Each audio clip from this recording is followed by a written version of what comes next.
ডাকসু নির্বাচন 4 সপ্তাহের জন্য স্থগিত।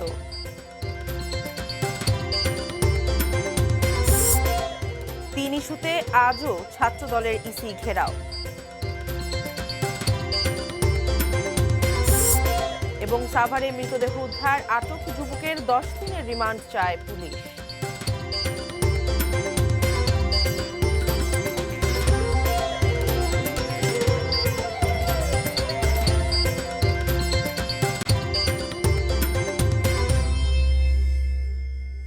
এটি নিউজ দেখছেন। সারা দেশের সর্বশেষ খবরাখবর নিয়ে এটি নিউজের নিয়মিত আয়োজন দেশের খবরে আমন্ত্রণ জানাচ্ছি আমি মারিয়া শিমু। শুনছিলেন নাসির সিনটেক্স অ্যালুমিনিয়ামের সৌজন্যে প্রধান শিরোনামগুলো।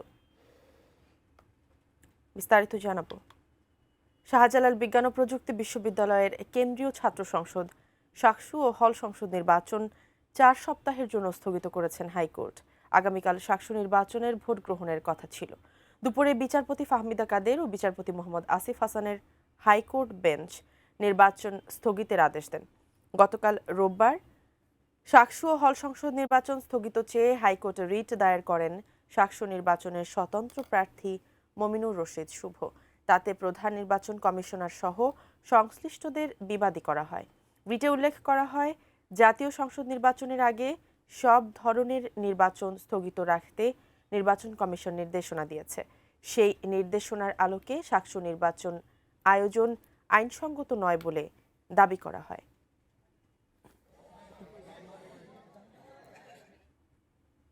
দর্শক, এই মুহূর্তে সিলেট শাহজালাল বিজ্ঞান ও প্রযুক্তি বিশ্ববিদ্যালয় ক্যাম্পাসে আছেন আমাদের সহকর্মী কামরুল ইসলাম মাহি। শিক্ষার্থীদের যে প্রতিক্রিয়া তা জানতে আমরা তার সঙ্গে সরাসরি যুক্ত হচ্ছি। মাহি, বলা হয়েছে যে জাতীয় নির্বাচনের আগে আর কোনো নির্বাচন নয়, যে কারণে শাকসু নির্বাচন স্থগিত করা হয়েছে। আসলে শিক্ষার্থীরা এখন কি বলতে চাইছেন বা তারা মেনে নিচ্ছেন কিনা এই বিষয়টি? দেখুন, হাইকোর্টের যে রায়টি এসেছে যে জাতীয় সংসদ নির্বাচনের জন্য শাকসু নির্বাচন আয়োজন সম্ভব নয়, ঠিক এর উল্টো কথাই কিন্তু এখানকার শিক্ষার্থী এবং প্রার্থী যারা তারা বলছেন। এবং তারা বলছেন শাকসুর মতো একটি জায়গায় যদি এত অল্প সংখ্যক একটা ক্যাম্পাসের মধ্যে নির্বাচন এই মুহূর্তে সম্ভব না হয়, তাহলে কিন্তু জাতীয় সংসদ নির্বাচনটিও আসলে সম্ভব নয়। তারা এমনটি বলছেন এবং তারা বলছেন যে হাইকোর্ট আজকে যেই সিদ্ধান্ত জানিয়েছে সেটি আসলে ছাত্রদের বিরুদ্ধে গিয়েছে এবং আগামীকালকে যে 6,000 শিক্ষার্থী তাদের জনরায় দিয়ে তাদের ছাত্র প্রতিনিধি নির্বাচিত করার কথা ছিল, সেখানে তাদের আশা আকাঙ্ক্ষার বাস্তব প্রতিফলন হয়নি। তাই তারা বলছেন যে এই মুহূর্তে তারা চেম্বার আদালতে তারা তাদের এই রায়টির দিকে তারা আসলে যাত্রা করছেন এবং তারা বলছেন যে চেম্বার আদালত হয়তো বা তাদের পক্ষে আসলে তারা তাদের সিদ্ধান্তটা দিবেন। এই মুহূর্তে আমাদের সঙ্গে একজন স্বতন্ত্র প্রার্থী রয়েছেন, শিক্ষার্থীদের ঐক্যস্বর নামে একটি প্যানেল রয়েছে, সাধারণ ঐক্যস্বর প্যানেলের প্রার্থী একজন রয়েছেন। আমরা একটু তার কাছ থেকে শুনবো যে আসলে আপনারা এই মুহূর্তে আসলে কি মুভমেন্ট করছেন। দেখুন, হাইকোর্ট যে আছে আমাদের নির্বাচন স্থগিত করছে 4 সপ্তাহের জন্য, এর প্রতিবাদে আমরা রাস্তায় অবস্থান নিয়েছি। আমরা আশা করছি বিষয়টি চেম্বার আদালতে গিয়েছে, আশা করি নির্বাচন কালকে অনুষ্ঠিত হবে এবং আইন আদালত আমাদের শিক্ষার্থীদের পালস বুঝে আমাদের সিদ্ধান্ত জানাবে। আদালত তাদের অনুভূতি আবেগের জায়গাটি বুঝবে এবং তাদের পক্ষেই আসলে রায়টা নিবে, এমনটি তারা বলছিলেন। তো সব মিলে বলা চলে যে রায়ের পর থেকেই যে ক্যাম্পাস এবং ক্যাম্পাসের আশপাশ এলাকা সাধারণ শিক্ষার্থী এবং ভোটাররা অবস্থান নিয়েছেন। তো এই ছিল শাকসু থেকে আমার কাছে সর্বশেষ। ধন্যবাদ মাহি আপনাকে। দর্শক, সিলেট শাহজালাল বিজ্ঞান ও প্রযুক্তি বিশ্ববিদ্যালয়ের সামনে থেকে শাকসু নির্বাচনের সর্বশেষ জানাচ্ছিলেন প্রতিনিধি কামরুল ইসলাম মাহি। দেশের খবরে নিচ্ছি একটি বিরতি, ফিরছি কিছুক্ষণের মধ্যে, সঙ্গেই থাকুন।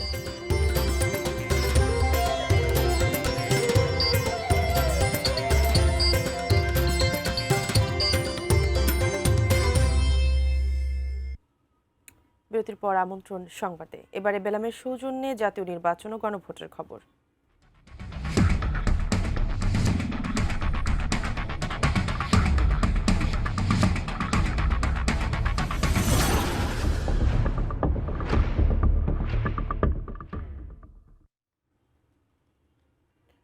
সকাল থেকে দ্বিতীয় দিনের মতো রাজধানীর আগারগাঁওয়ের নির্বাচন ভবন ঘিরে রেখেছে ছাত্রদল।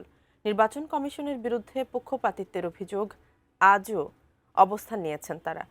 ছাত্রদলের পূর্ব নির্ধারিত কর্মসূচির কারণে কমিশনের সামনে মোতায়েন করা হয়েছে অতিরিক্ত আইন শৃঙ্খলা বাহিনীর সদস্য। নেতারা বলছেন, পোস্টাল ব্যালট সংক্রান্ত বিষয়ে নির্বাচন কমিশনের পক্ষপাত দুষ্ট সিদ্ধান্ত নির্বাচনের নিরপেক্ষতা নিয়ে গুরুতর সংশয় সৃষ্টি করেছে।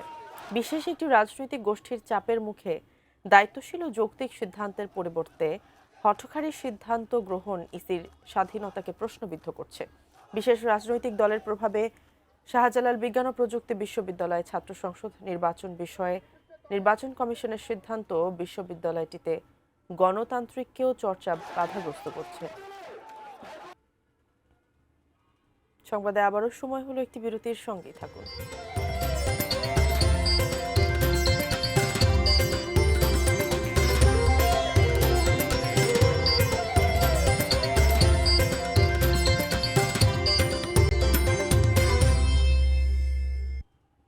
বিরতির পর আবার আমন্ত্রণ দেশের খবরে। সাভারের কমিউনিটি সেন্টার থেকে দুটি পোড়া মৃতদেহ উদ্ধারের ঘটনায় মশিউর রহমান খান সম্রাট নামে মানসিক ভারসাম্যহীন এক যুবককে গ্রেপ্তার করেছে পুলিশ। 10 দিনের রিমান্ড চেয়ে তাকে আদালতে পাঠানো হয়েছে। সকাল 11টার দিকে সাভার মডেল থানায় সংবাদ সম্মেলন করে এসব তথ্য জানান ঢাকা জেলার অতিরিক্ত পুলিশ সুপার আরাফাতুল ইসলাম। বলেন, রোববার দুপুরে সাভার মডেল থানা থেকে কয়েকশো গজ দূরে পরিত্যক্ত একটি কমিউনিটি সেন্টারের দ্বিতীয় তলা থেকে দুটি পোড়া মৃতদেহ উদ্ধার হয়। একই স্থান থেকে কয়েক মাসের ব্যবধানে পরপর 6টি মৃতদেহ উদ্ধার হওয়ায় আইনশৃঙ্খলা নিয়ে সাভার জুড়ে সমালোচনা শুরু হয়। গতরাতে ঘটনাস্থলের আশেপাশের সিসিটিভি ক্যামেরার একটি ভিডিও দেখে তাৎক্ষণিকভাবে অভিযান চালিয়ে সম্রাটকে আটক করে পুলিশ। এ সময় তার কাছ থেকে দিয়াশলাই, মাফলার ও মোবাইল ফোন জব্দ করা হয়। সম্রাট 6টি হত্যাকাণ্ডের দায় স্বীকার করেছে বলে দাবি পুলিশের।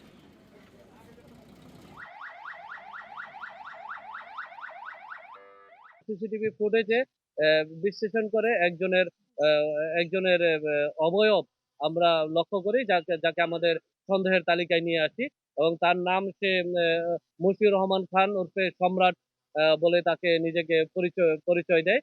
এই 6টি ঘটনার সাথেই সে জড়িত আছে বলে আমাদের কাছে প্রাথমিকভাবে সে স্বীকার করে। সংবাদ শেষ করব, তবে তার আগে নাসির সিনটেক্স অ্যালুমিনিয়ামের সৌজন্যে শিরোনামগুলো আর একবার। শাকসু নির্বাচন 4 সপ্তাহের জন্য স্থগিত।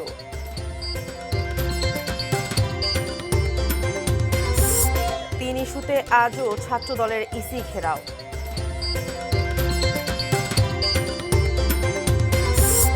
এবং সাভারে মৃতদেহ উদ্ধার, আটক যুবকের 10 দিনের রিমান্ড চায় পুলিশ।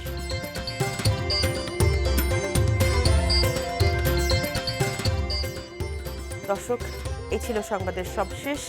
এতক্ষণ আমাদের সঙ্গে থাকার জন্য ধন্যবাদ সবাইকে।